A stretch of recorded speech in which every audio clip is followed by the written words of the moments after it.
Yes, I'm here. Okay, we will now be taking questions from the audience. Yeah. Okay. 네.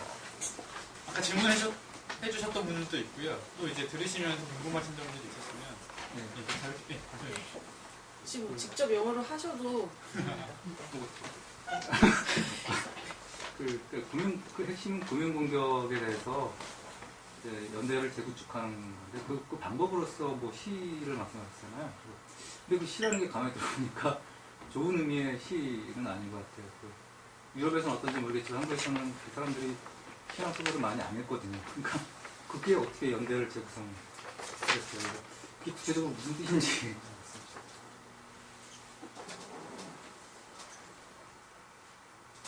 Okay. You said that poetry is key to restructuralizing social solidarity against financial dictatorship, but from what I understand, poetry, what you said, poetry didn't have a positive sense. As in Korea, I don't know if it's true in Europe, but in Korea, not many people read literature or poetry. So could you elaborate on what you said about poetry being a weapon against financial capitalism? Well, actually, when I say poetry, I don't mean only writing poems. Well, poems are beautiful sometimes, but it's not my definition is not narrow in that sense. Poetry, in Greek, poetry means poiein. In Greek means to do, to build, to create. So poetry is the force of language. And also when I say language, I don't mean only words. I mean the general production of signs.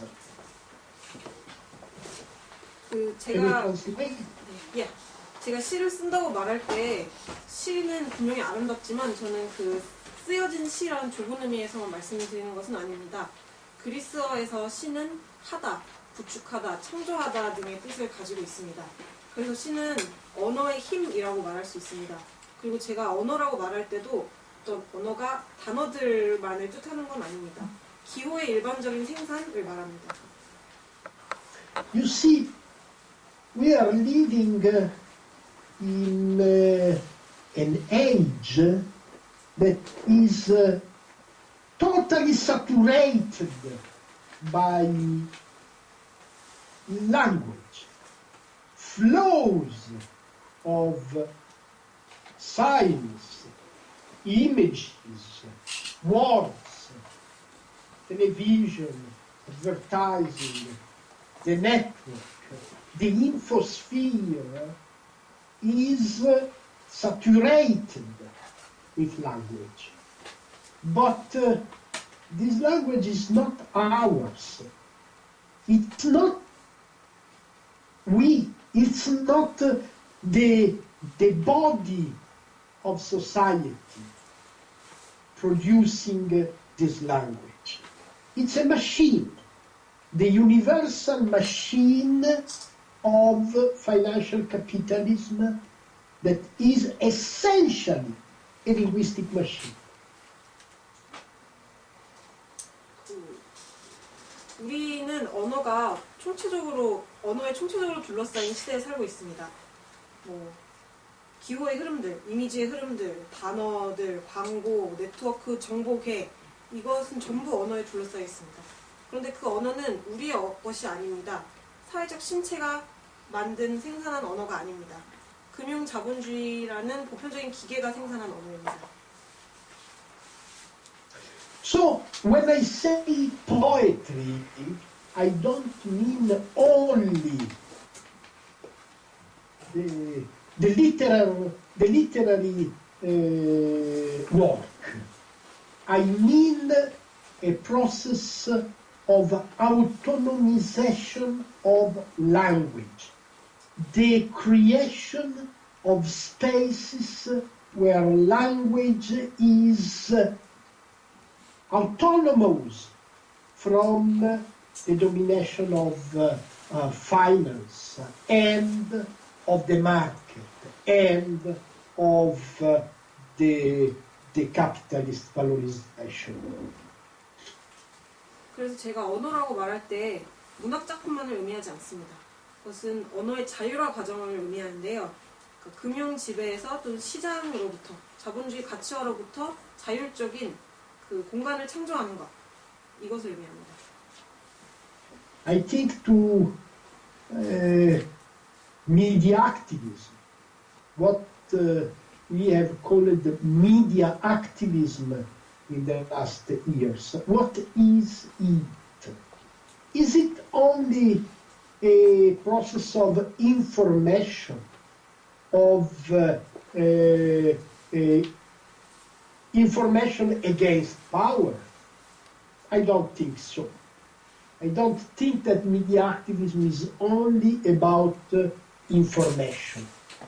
We have enough information. We have too much information. What we need is silence, is a space for listening to the body of the other, is the possibility of a dimension of freedom from the noise of information. This is poetry. The recreation, the creation of spaces for listening to the body of the other. This is poetry for me. 예를 들어서 지난 여러 해 동안 우리가 미디어 운동이라고 불렀던 것에 대해서 말해보고 싶습니다. 미디어 운동이란 권력에 맞서는 정보를 생산하는 과정이라는 의미에만 국한되는 것일까요? 저는 그렇게 생각하지 않습니다. 우리는 충분한 양의 정보를 가지고 있습니다. 또는 너무 많은 정보를 갖고 있다고 말할 수도 있겠습니다. 우리에게는 다른 사람의 신체가 무엇을 말하는지를 경청할 수 있는 침묵이 필요합니다. 그래서 정보의 소음으로부터 자유로운 그런 자유의 차원, 저는 이것이 시라고 생각합니다. 다른 사람의 신체를 청취하는 공간을 창조하는 것, 이게 시라고 생각합니다. 네. 예, 관련해서요. 그 리토르넬로와 만트라라는 개념이 책에 나오지 않습니까? 그래서 두 개념 사이의 관계는 어떤지 여쭙고 싶습니다.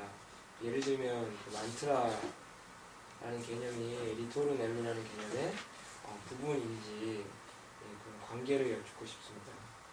Okay, I read your book and I read that you were speaking of two concepts, the ritornello and mantra, and I'd like to ask you about the relationship between these two words. For instance, is mantra a part of ritornello or something else? Well, ritornello, refrain, is a word proposed by Félix Guattari in order to speak about the relation between the singularity, the individual body, and the universe of science, infosphere, the world. The world is a space of information. So ritornello is a kind of concatenation, of implication of a person with the infosphere. Sometimes the ritornello, the refrain, this chain of science becomes disturbed, is unable to create harmony in the relation between singularity and the world. This is what is happening now. Now we are living in a situation of disturbance, of pathology of our relation with the infosphere. So we need a common respiration, a common voice, a common enunciation. We need a mantra.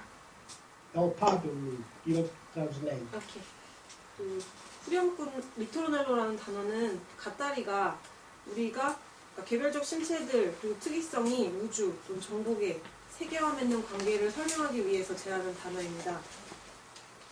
그래서 리토르넬로는 어떻게 보면 사람들이 정보의 세계와 갖는 어떤 함의들의 연쇄라고 볼 수도 있겠습니다. 그래서 때때로 이 기호의 연쇄는 방해를 받습니다.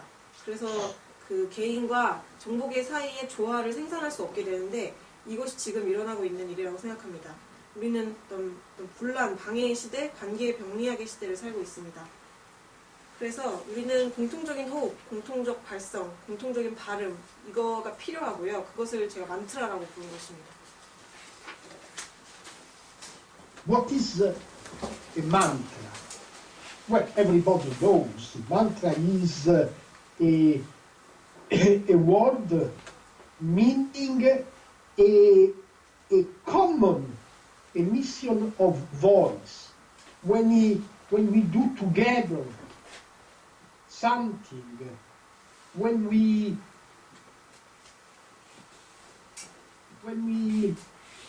emit together the same sound, we are doing mantra.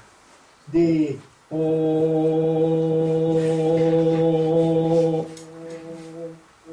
that gives us the possibility of a common vibration. This is the mantra. Mantra is a form of ritornello. We have many kinds of ritornello. We have many kinds of voice emission. Mantra is one of them. Is a special kind of ritornello which is creating the possibility of a common vibration of the social bond. Of course, I know very well that we... Oh, well, translation, please. 그 만트라는 우리가 목소리를 공통으로 표출하는 거라고 할 수 있습니다. 우리가 뭔가를 함께 할 때 또는 뭔가 함께 표출할 때 우리는 만트라를 하고 있습니다. 이 공통적인 진동의 가능성을 저는 만트라고 부릅니다. 리토르넬로에는 여러 가지 다양한 형태들, 발성의 다양한 형태들이 있을 수 있고 만트라는 그 리토르넬로의 여러 형태 중에 하나의 특별한 형태라고 할 수 있습니다. 사회적 신체가 공통적인 진동의 가능성을 창출하는 것. 이것이 만트라입니다. I know very well that I am talking in a metaphorical way. Poetry is always about metaphors. Metaphor. What is a metaphor?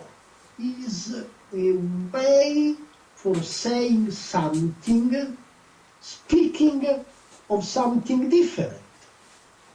But at the same time, I know very well that we need political ways, social methodologies in order to survive and in order to create new forms of autonomy.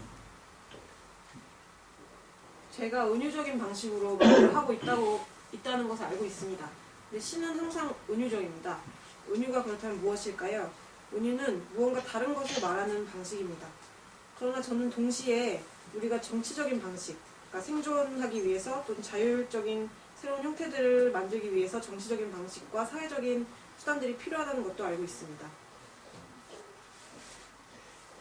The metaphorical reference poetry is also a way to remind that now in our time, the most important political action is an action of solidarity, of creation of solidarity, and what solidarity is.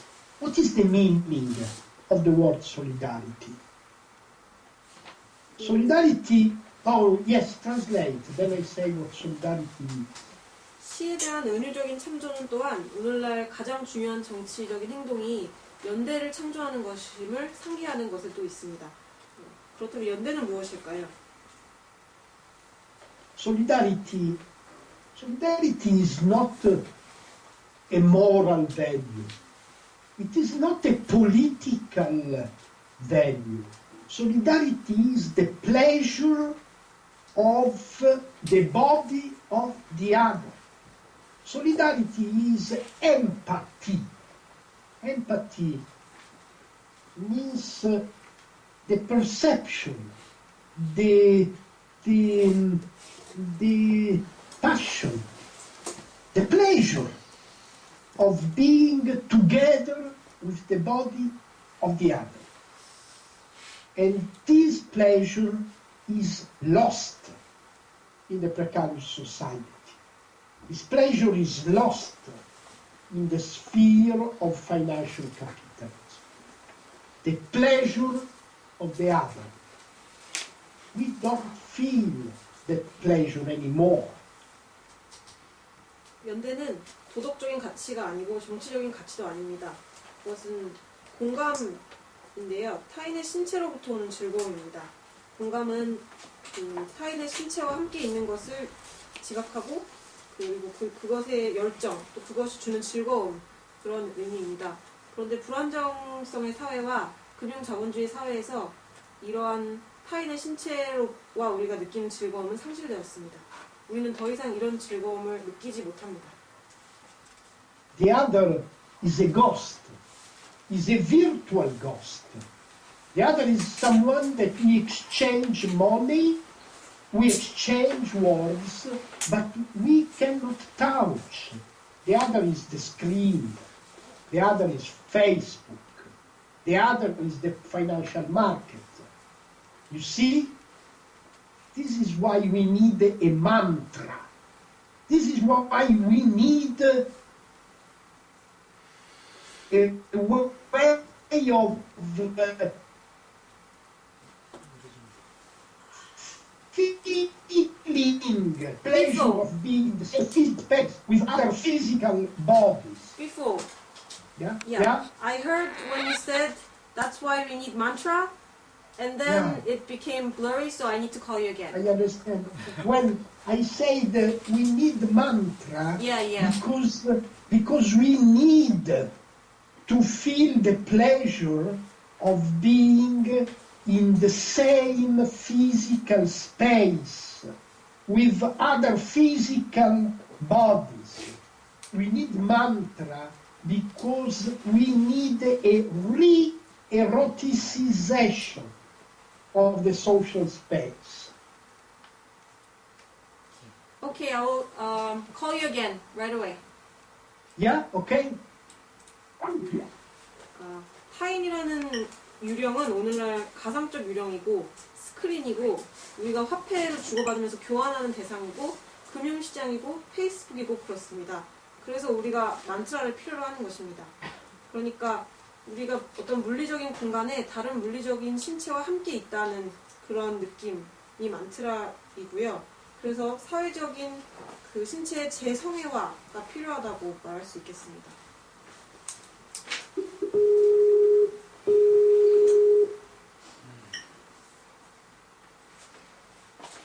Okay? Okay. Okay. You want I repeat about mantra? No, I got it. Thank you. All right. 또 다른 질문. 네, 혹시 또 다른 질문? 아까 네. 그 금융의 복잡성이 금융자본주의를 독점자본주의를 만들었고 근데 권력은 사물을 간단하게 만드는 것이라고 하셨는데요. 그렇다고 한다라고 하면 시적 자유라고 하는 것도 어쩔 수 없이 또 그 하나의 또 추상을 만드는 일이고 그 의무라는 것이 어떤 구체성을 띈다라고는 하지만 어쩔 수 없이 또 필연적으로 그 엘리티스트즘을 갖다가 동반하게 되는데 집단 지성을 긍정하신다라고는 하신다 하더라도 그 엘리트주의인 시가 어떻게 그 대중성을 갖다 획득할 수 있을지에 대한 고민을 갖다 하신 적이 있는지 궁금합니다. 자유라고 하자고 자율이라고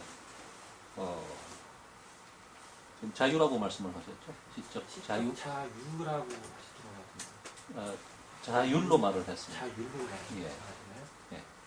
그러니까 자율이라 하더라도 어차피 그 네. 자체는 시라는 것 자체가 엘리티시즘을 갖다가 동반할 수밖에 없고 그다음에 랭고를 갖다가 이렇게 인용했다라고 하시긴 하셨는데 그렇다 하더라도 그 내용 자체가 어쩔 수 없이 그 형식 문제 때문에라도 그 집단 지성이 곧 엘리트주의로 하나의 권력화될 수는 없을 텐데 그런 것들에 대해서는 고민하다가 따로 하신 게 있는지. 네,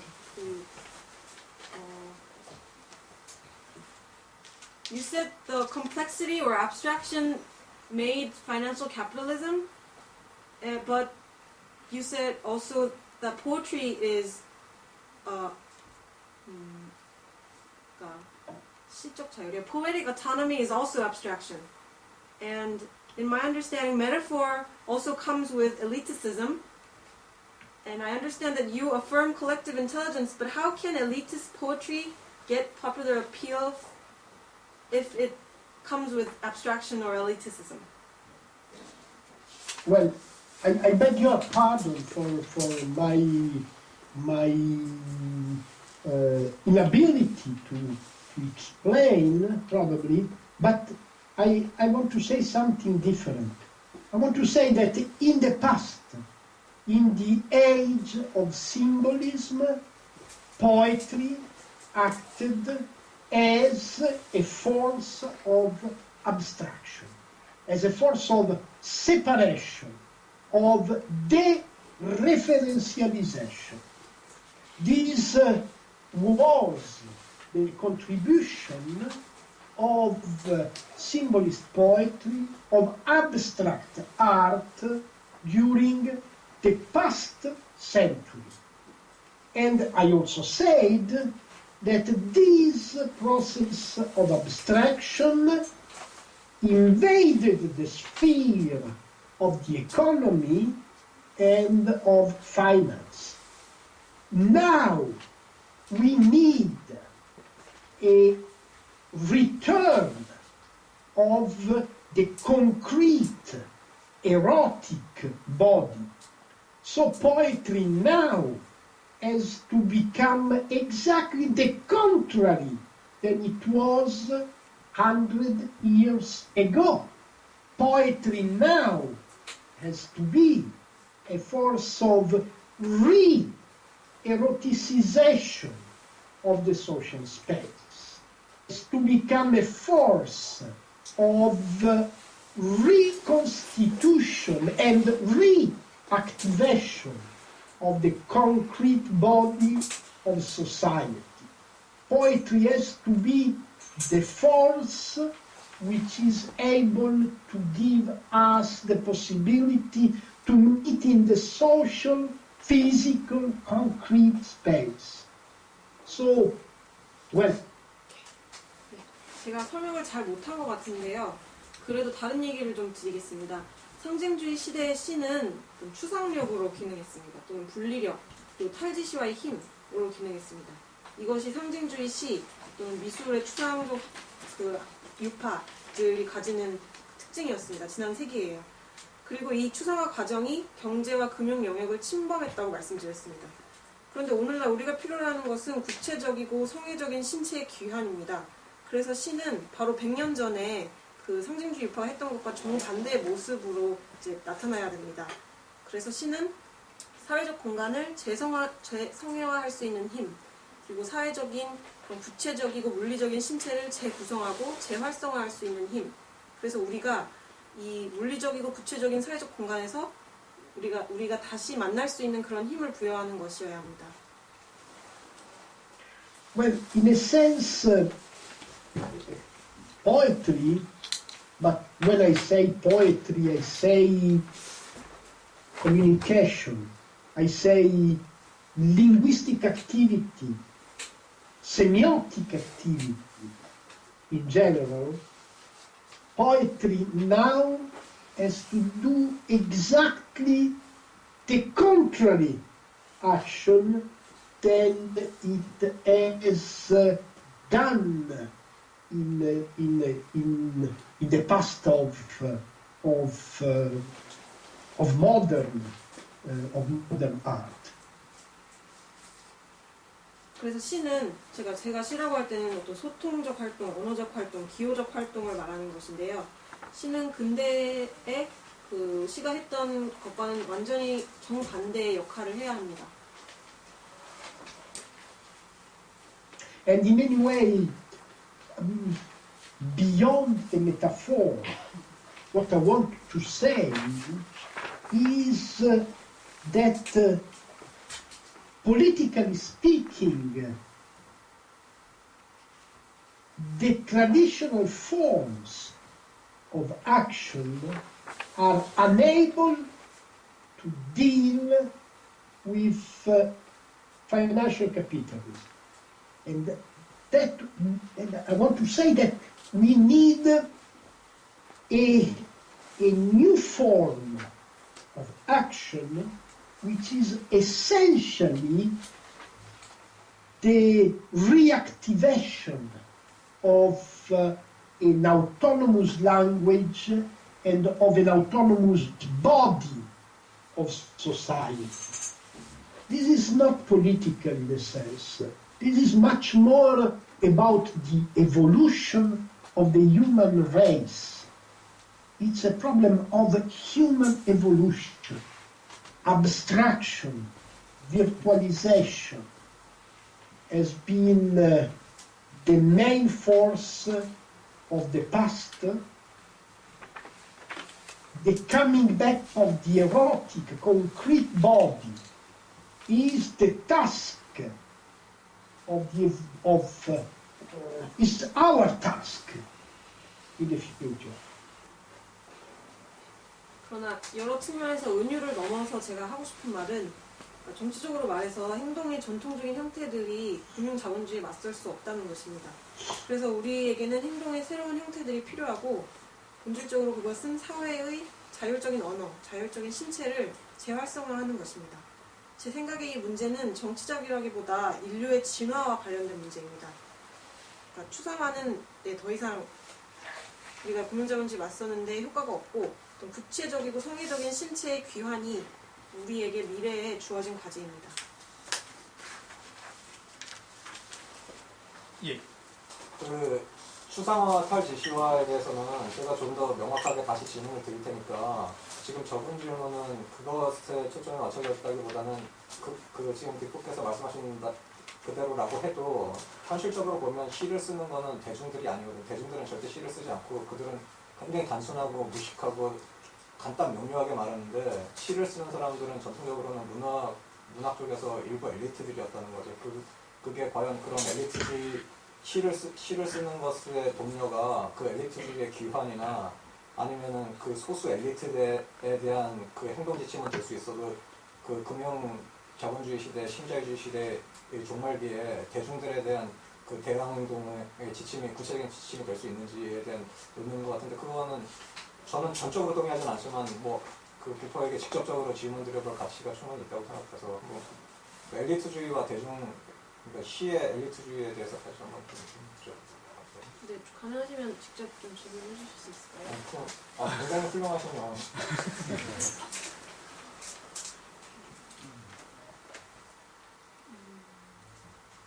I'd like to ask you one more time about poetry and elitism. I think the point or the essence of the question that he raised before is that poetry is elitist.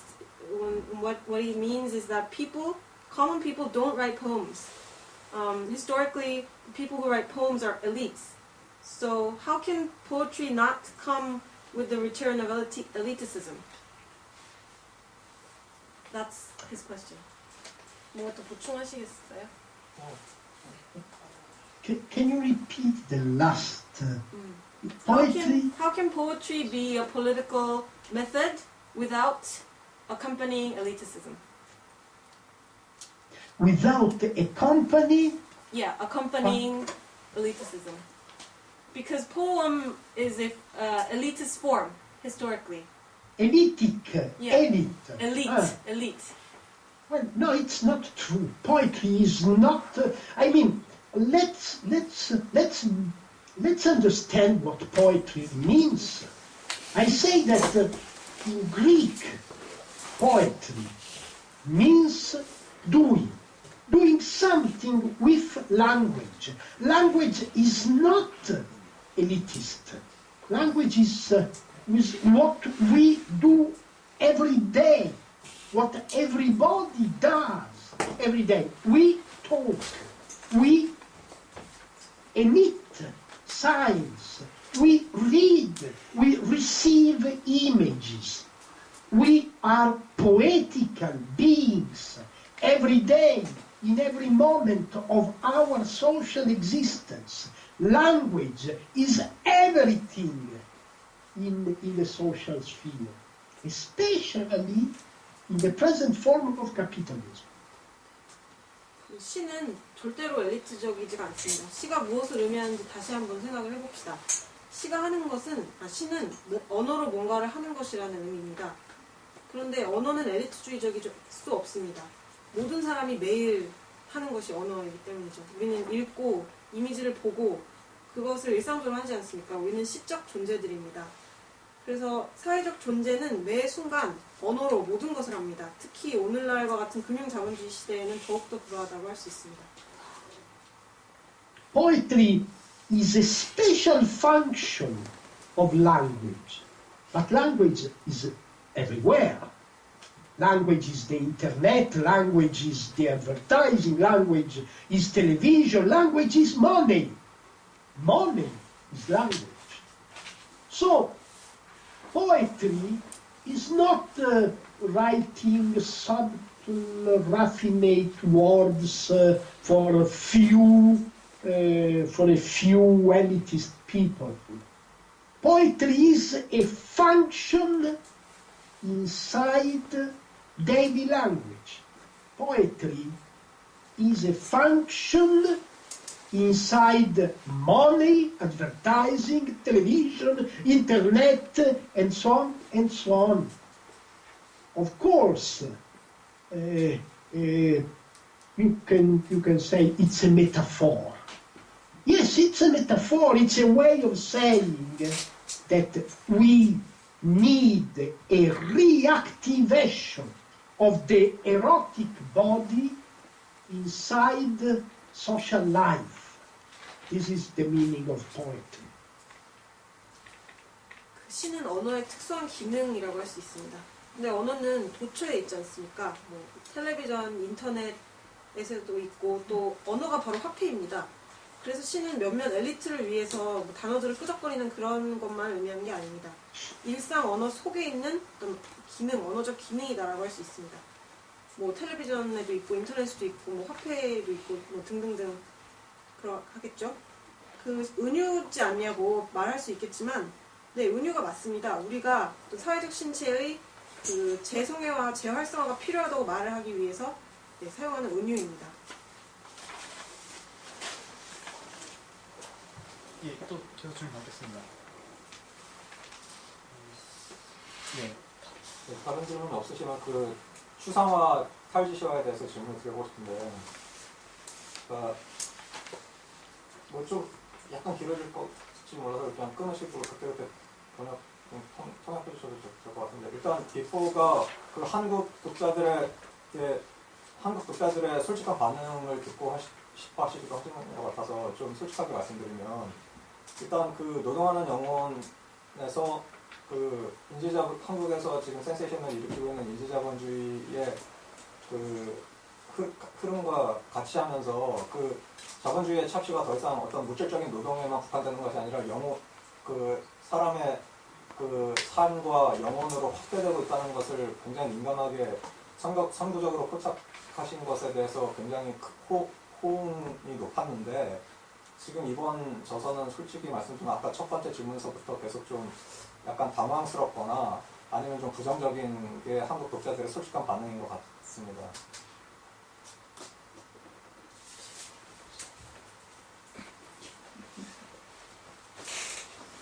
계속 말씀드릴까요?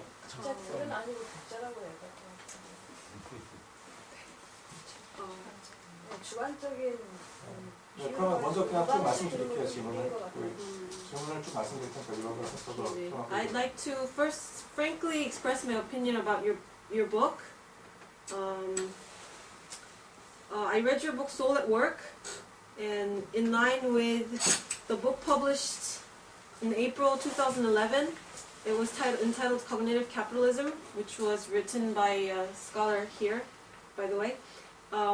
It was very interesting because you said that exploitation was now expanded to life itself and to the soul and dream of human beings. But this book, The Uprising, was rather startling, and I like to say something negative about it.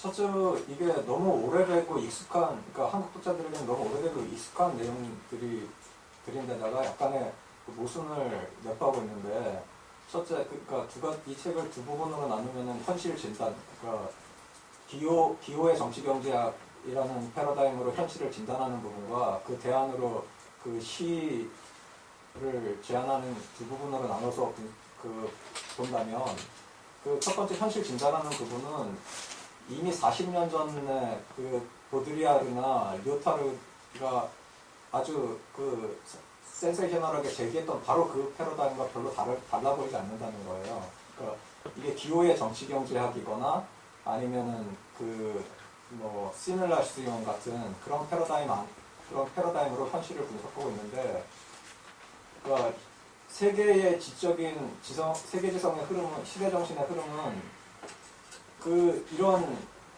시뮬라시온이나 기호의 경제학에 입각한 이런 탈지시화의 흐름들이 그러니까 자본가 계급에게 전유되고 그들에 의해서 열정적으로 추구돼서 그게 꽃을 피운 게 금융자본주의였고, 그게 결국은 이런 탈지시화의 연쇄 속에서 현실과의 엄청난 괴리 때문에 스스로 폭발해버린 게 현실이라는 거죠. 그 현실의 지금 사태라는 거죠. 그래서 지금 세계 지성계의 흐름은 이런 탈지시화에 의한 괴리, 분리, 아까 세퍼레이션이라고 했었던 그런 것들에 의해서 모순이 계속 현실과 괴리된 모순들의 축적으로 폭발한 이 현실에 대한 대안으로 다시 재지시화, 그러니까 물질과 기호 사이에, 현실과 기호 사이에 그 긴밀한 그 재지시화와 결합, 그러니까 분리, 세퍼레이션에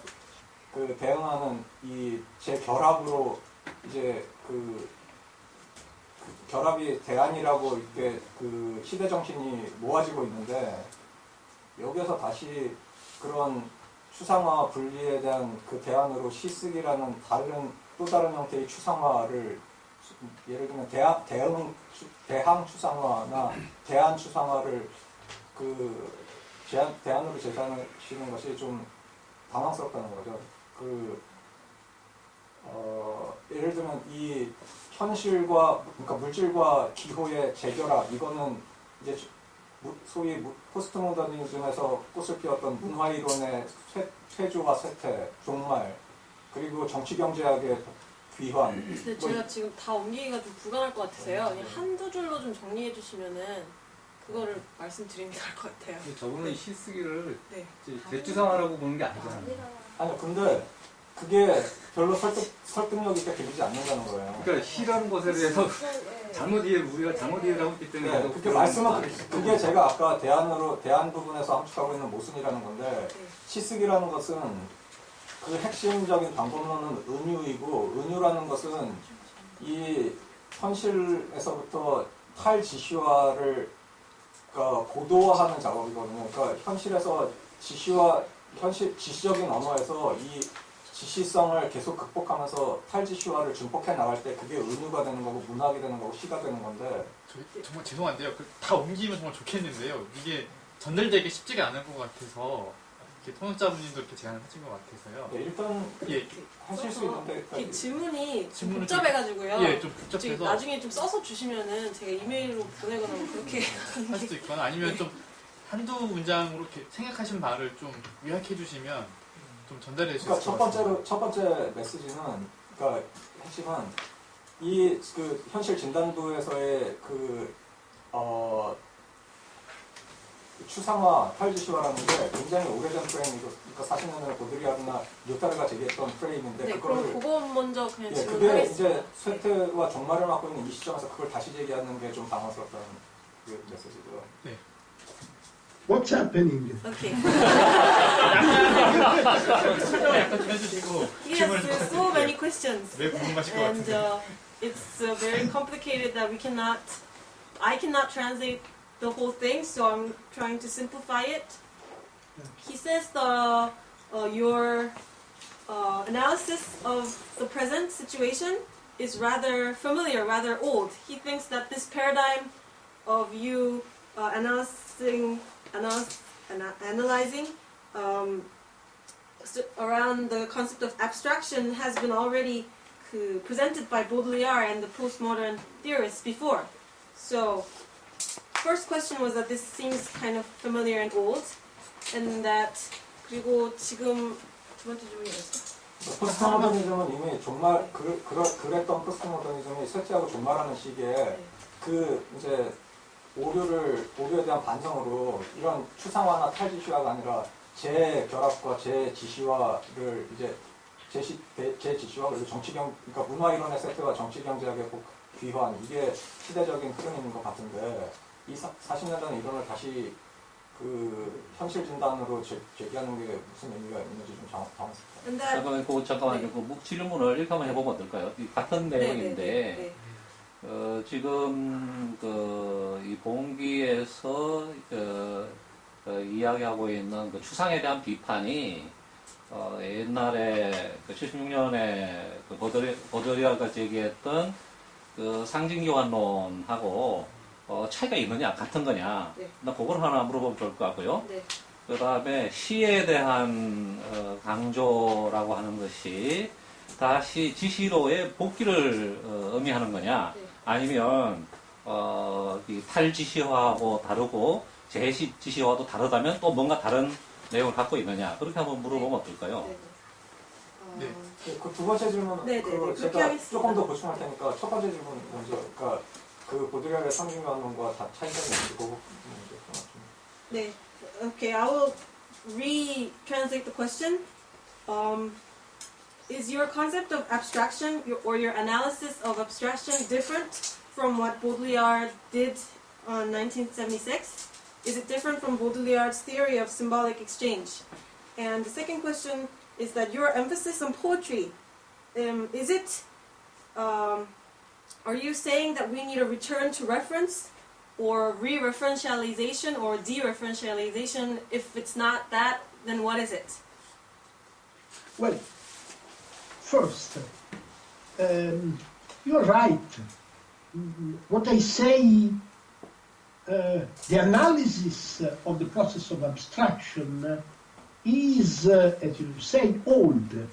It's not, but much more old than Baudrillard. It's Marx. It's 150 years ago. Marx speaks of abstraction, and I think that, in a sense, what Marx said is still true. 추상에 대한 분석은 낡은 게 사실입니다. 당신이 말한 것처럼 낡았고요. 보들리아르보다 늙었습니다. 막스가 150년 전에 추상에 대해서 분석을 했고, 저는 막스가 말한 것이 지금도 사실이라고 생각합니다. Second point. Yes, it's true. I think that Death and Symbolic Exchange, the book that Baudrillard as written in 1976, is a very important reference for understanding what is happening in the world now. It's a book that has not exhausted its importance, its usefulness for understanding the present. 둘째로 말씀하신 것처럼 빛과 상징적 교환이라는 보들레아르의 1976년 저작은 지금도 지금 벌어지고 있는 현실을 이해하기 위해서 매우 중요한 문헌이라고 생각합니다. 그 책의 중요성과 유용성은 여전히 그렇습니다. I am not looking for something new. I am looking for something useful. I am looking for something that gives us the possibility of getting free from financial dictatorship. This is my goal. This is my problem. 저는 뭔가 새로운 것을 찾고 있는 것이 아닙니다. 유용한 것, 우리가 금융 독재로부터 자유로워지기 위해서 필요한 것, 그것을 저는 찾고 있습니다. 그것이 저의 목표입니다. And coming to the other point, I do not think that we should go back to a referential form of language. I do not think that we should go back to the representation and to the old forms of relation between sign and the word. 그리고 제기하신 다른 질문에 대해서 말씀을 드리면 저는 우리가 언어의 재현적이거나 지시적인 형태, 기호와 세계가 갖는 그런 낡은 관계로 되돌아가야 한다고 생각하지 않습니다. I think that we need a reactivation of the erotic body.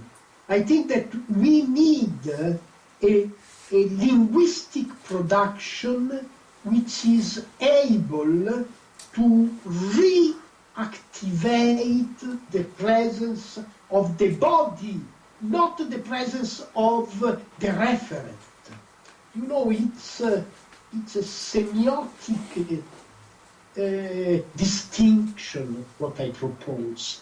Referentiality is about sign and signified, signifier and signified, the language and the object.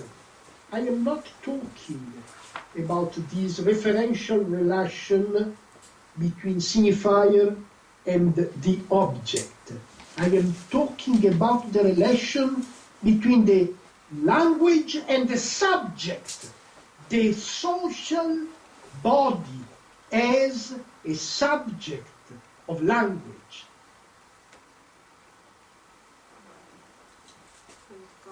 그러니까 우리가 성애적 신체의 재활성화라고 말할 때 우리 신체의 현존을 재활성해야 하는 것이지 지시의 현존을 재활성해야 한다고 말하는 것이 아닙니다. 그러니까 재지시화를 의미하는 것이 아닙니다. 그러니까 시니피앙, 시니피에의 구별, 그런 기호적 구별을 다시 이런 거에 대해서 지금 이야기하는 것이 아니라 언어 주체, 그러니까 언어 주체로서의 사회적 신체에 대해서 말을 하는 겁니다.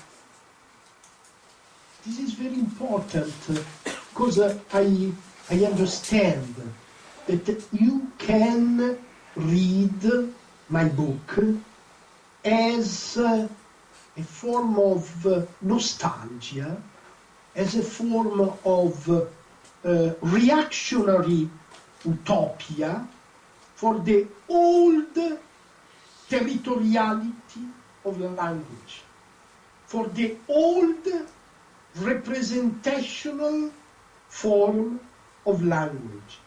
Please do not misunderstand me. This is not what I am saying. I am not looking for a return to the old industrial, territorial form of body, of language, of word, of production. No return. Return is impossible. I'm looking for a new relation between the subject and the language, not between the language and its referential object. I know that there is no way back. I know that we will never go back to the old forms of industrial territorial capitalism. We have to find autonomy in the present, in the future. 이 질문은 매우 중요하다고 생각합니다. 왜냐하면 제 책을 어떤 노스탈지아의 형태로, 또 반동적 유토피아의 형태로, 또 언어의 낡은 영토성이나 언어의 낡은 재현적 형태로 돌아가자는 주장으로 읽을 수 있기 때문입니다. 그러나 제발 오해를 하지 말아달라고 말씀을 드리고 싶습니다. 저는 우리가 과거의 산업적, 영토적 자본주의, 과거의 신체, 언어나 세계의 생산으로 귀환이 불가능하다는 것을 알고 있습니다. 그리고 저는 그 주체와 언어 간의 새로운 관계를 말하는 것이지 언어와 지시대상의 관계에 대해서 말을 하고 있는 것이 아닙니다. 되돌아가는 길은 없습니다. 우리가 절대로 돌아갈 수 없다는 것을 알고 있습니다. 우리는 자유를 지금 현실과 그리고 미래 속에서 찾아야 합니다. 예, 좀 부족하시겠지만 그 질문은 조금 다른 분들의 발언권 때문에 조금 더 혹시 없으면 더 얘기를 하는 거고 다른 분 말씀하시죠. 아니 그러면 지금 괴물 같은 어떤 금융 자본에 반응하는 우리의 그 대항 내지는 저항의 어떤 시, 뭐 목소리, 이 언어들이 그러니까 어쩔 수 없이 이제 기호로서 이제 시로서 뭐 이렇게 표출될 수밖에 없는데 그게 이제 우리 몸, 그러니까 영혼이든 신체가 돼서 그것에서 나오는 소리들을 연대해야 된다는 것이 누누이 강조하신 것 같은데. 그 소리를 그 연대하는 데 있어서 방법론적으로 우리가 가지는 목소리가 사실 엄청 다양하잖아요. 그 다양한 목소리. 그러니까 그리고 또한 또 금융 자본에 비해서 엄청 그러니까 물질적으로 힘이 없는데 이 두 가지 약점에도 불구하고 어떤 식으로 연대 해제되는지 고민하신 적이 있는지. I'd like to ask you about the concrete method of solidarity, of building solidarity. I think that we have two weaknesses. One is that our voices are very diverse. And the second weakness is that we are very weak materially compared to financial capitalism. So how can we, what are the methods of solidarity in spite of these weaknesses that we have? Yeah, I know we are weak because of the precarization of work and because of the deterritorialization of capital. We cannot find the possibility of a victory because we cannot grasp our enemy. The enemy is everywhere. The enemy is totally virtual. And at the same time, we cannot find ourselves. We cannot find our social body because it is totally precarized, fragmented, fractalized. So this is the weakness. I don't think that we can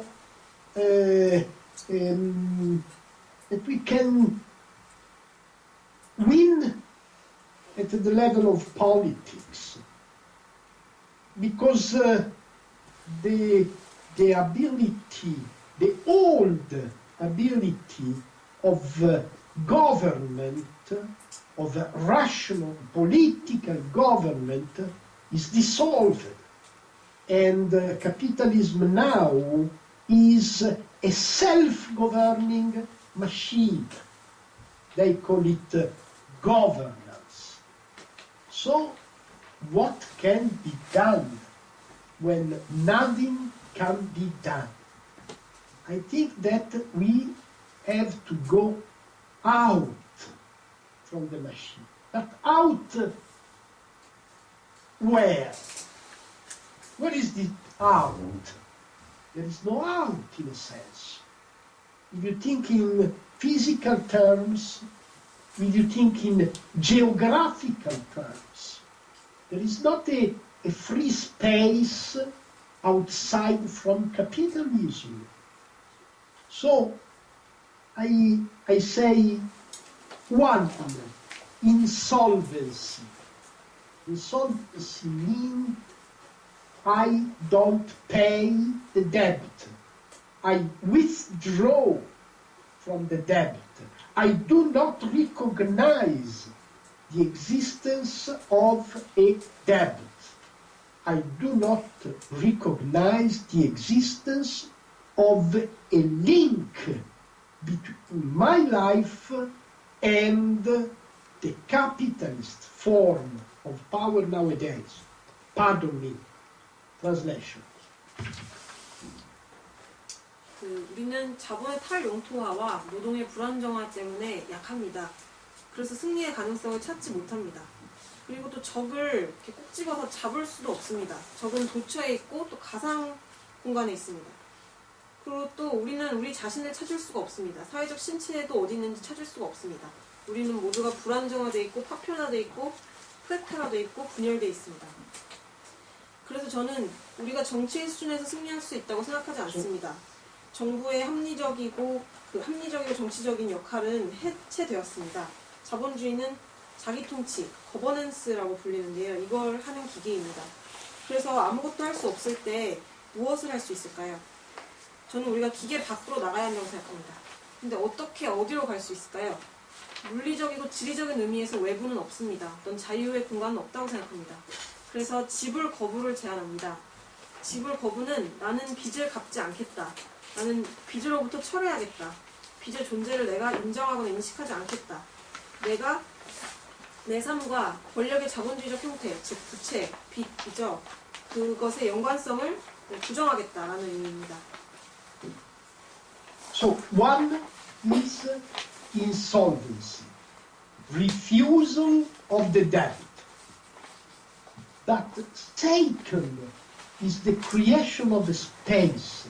And this space is not so much a material, a geographical space. It's also material and geographical. But it is essentially a semiotic, linguistic, poetical space. It's essentially the space of common existence, of the erotic body of society. Eros, eroticism, pleasure, the pleasure of being together. This is the starting point of a process of coming out from capitalist domination. It's not about politics. It's much more about pleasure and about anthropological transformation in the future. 그래서 첫 번째로 말씀드렸듯이 지불 거부, 부채의 거부를 말씀드리고 싶고요. 두 번째로는 공간의 생산입니다. 이건 물질적이고 지리적인 의미에만 국한되는 것이 아니라 기호적이고 시적이기도 한 공간을 말합니다. 다시 말해서 사회의 성애적 신체의 공통적인 존재의 공간, 공통의 존재의 공간을 생산하는 것을 말합니다.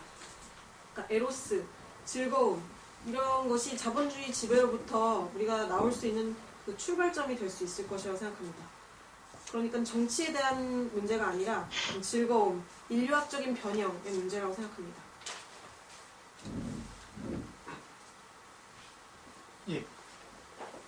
또 혹시 좀 시간이 이제 좀 다 돼서요.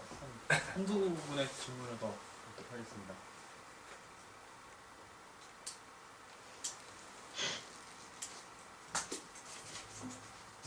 Well, 그러면 저기 혹시 you know, Yeah. 뭐 정리하고 추가로 말하고 싶은 게 I don't think there's no more questions from the audience. Do you have anything you want to say? Lastly, last words. yes, I want to say that as far as I can imagine, in the next years, the world situation is going to worsen. We know that. It's already there. If you look at the environment, at the global warming, if you look at war, if you look at the effects of the financial crisis, it's already there. Darkness is already there. So we have to prepare for a period, a decade of darkness, at least in Europe, at least in the Mediterranean area, but I think not only here. So we have to think about the creation of a possibility for the new generation, for the precarious generation. How is it possible to live in a happy way beyond darkness, beyond the effect of precariousness? How is it possible to create a space which is not only in the sphere of material space, but is also in daily life?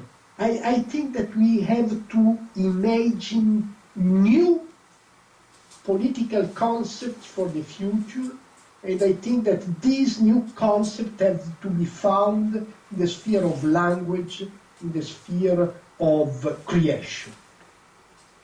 Thank you. 앞으로 아시겠지만 앞으로 이어지는 몇 해 동안 세계 상황은 더 악화될 것입니다. 뭐 금융 위기의 효과, 뭐 온난화, 전쟁 이런 것들을 보실 수 있듯이 이미 우리는 어둠 속에 있습니다. 이 어둠이 이미 도래했습니다. 그래서 우리는 어둠의 10년 또는 어둠의 시기를 마주할 준비를 적어도 유럽과 지중해에서는 준비를 해야 합니다. 그리고 이런 불안한 세대가 행복한 방식으로 이 어둠을 넘어서 불안의 효과를 넘어서 창조할 수 있는 가능성을 찾아야 할 것입니다. 그리고 또 물리적 공간의 의미만이 아니라 일상에서 아까 말씀드렸던 어떤 창조의 시적 공간을 창출하는 것을 고민해야 할 것입니다. 그리고 이 새로운 정치 형태들을 발명하는 일은 언어의 영역과 창조의 영역에서 필요할 것이라고 생각합니다. 감사합니다. 네,